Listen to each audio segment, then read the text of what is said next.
هذوما زويز قطات سقيتهم يمعقوا تحت الدروج. شفت محلاهم؟ وش يعملوا بالبنازل؟ التقاها امهم وولدتهم وسلمت فيهم.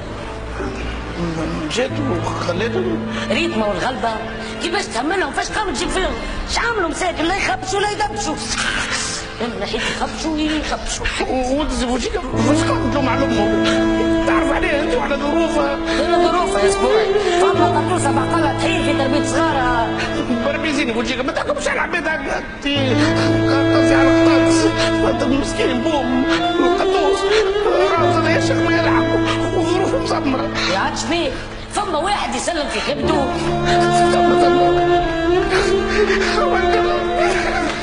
اسبوعي اسبوعي شبيك؟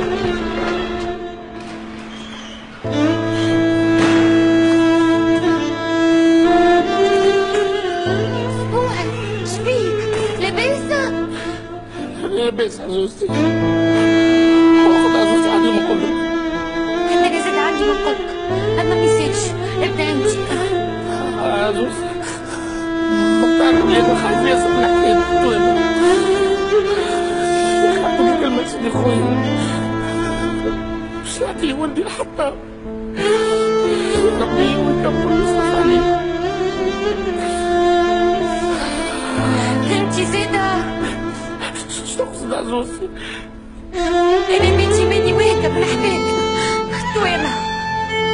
يا اخي عطيت كلمتي لا لا في عمرها. عطيت كلمة في عمرها؟ شبيك يلا ضبعت؟ ما تعرفش عمران على اسم بابا. لا خلاص الدلال حتى. يزي مع ان ما نزفتو ولادنا لو كان يجيو 4 فرد كرش. صحيح عزوزتي ولادنا وما نعطيش الشعر من ولادي بمليار. خليهم يجيو عزوزتي خليهم يجيو ونخدم عليهم ليل ونهار. نعمل اخوتي وجهك نخدم بالليل ونحط راسي على المخده وغمض عيني لما ولادي يسمعوا ولا ياكلوا. كنلزم عزوزتي نعطيهم مكانتي.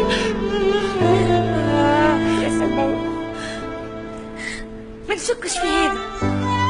نعرف روحي خليت راجل وسيد الرجال.